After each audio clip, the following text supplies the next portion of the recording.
बूढ़ा पिता। बूढ़े मजबूर पिता की कहानी। एक गांव में एक आदमी रहता था जो बहुत बूढ़ा हो चुका था, जिस वजह से उसे कम दिखाई देता था और बहुत कमज़ोर हो गया था। इसलिए अपनी बची कुची ज़िंदगी अपने बेटे के साथ बिता सके, इसलिए शहर में रह रहे उसके बेटे के घर रहने चला गया। बेटा एक शहर के छोटे मकान में रहता था। मकान तो उसका छोटा था, लेकिन उसके अंदर जो चीज़ें थी वो महंगी थी। उस मकान में बेटा, उसकी पत्नी और 5 साल का बच्चा रहता था। यह छोटा सा परिवार साथ मिलकर रहता था। बूढ़े पिता के आने से उनके परिवार का एक सदस्य और बढ़ गया। यह पूरा परिवार सुबह डाइनिंग टेबल पर साथ में खाना खाया करता था।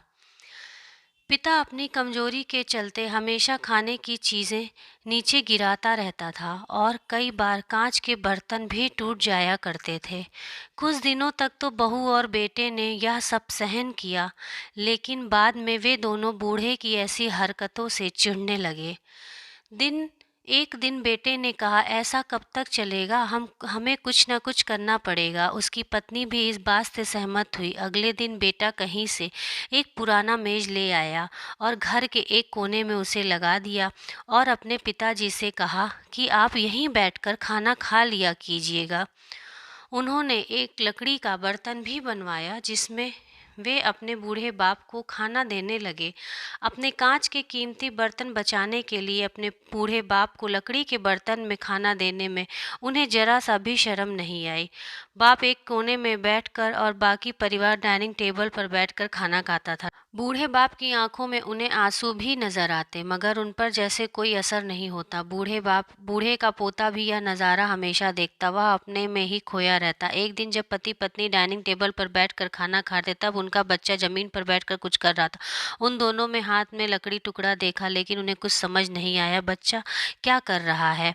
जब बच्चे के पिता ने उससे पूछा कि बेटा आओ खाना खा लो, तुम नीचे बैठकर क्या कर रहे हो, तब बच्चे ने भोलेपन से कहा, अरे मम्मी पापा, मैं आप दोनों के लिए लकड़ी का बर्तन बना रहा हूँ ताकि आप लोगों को जब आप बूढ़े हो जाओ मैं खाना दे सकूं। अपने नादान बेटे द्वारा की गई यह सहज बात दोनों को तीर की तरह उतर गई। दोनों एक दूसरे का चेहरा निहारने लगे। दोनों बिना कुछ कहे, दोनों की आंखों में अब पानी आ गया और अपने भविष्य की किताब उनके सामने खुलती हुई नजर आई। उन्हें समझने में ज्यादा देर नहीं लगा। अब उन्हें आगे क्या करना पड़ेगा। दिन में कमरे के कोने में रखा हुआ पुराना मेज उन्होंने हटा दिया। अब बूढ़ा परिवार के साथ बैठकर खाना खाने लगा। अब बूढ़े से हो रही गलतियां भी उन्हें नजर नहीं आती। दोस्तों, यह कहानी हमें बताती है, हर वह पत्ता जो आज हरा है वह कल सूखेगा और डाली से नीचे भी गिरेगा। इसलिए हमें अपने बड़े बूढ़े का हमेशा ख्याल रखना चाहिए और हमें हमारे माता पिता और बुजुर्गों के साथ वैसा ही व्यवहार करना चाहिए जैसा हम चाहते हैं कि हमारे बूढ़े होने के बाद हमारे बच्चे हमारे साथ क्या करें। दोस्तों, आपको यह हार्ट टचिंग स्टोरी कैसी लगी, कमेंट करके ज़रूर बताइएगा। अगर अच्छी लगी तो आप अपने दोस्तों और परिवार के साथ इसे शेयर कर सकते हैं और ख़ास करके ऐसे लोगों के साथ ज़रूर शेयर कीजिए जिनका व्यवहार बड़े बूढ़ों की तरफ अच्छा ना हो।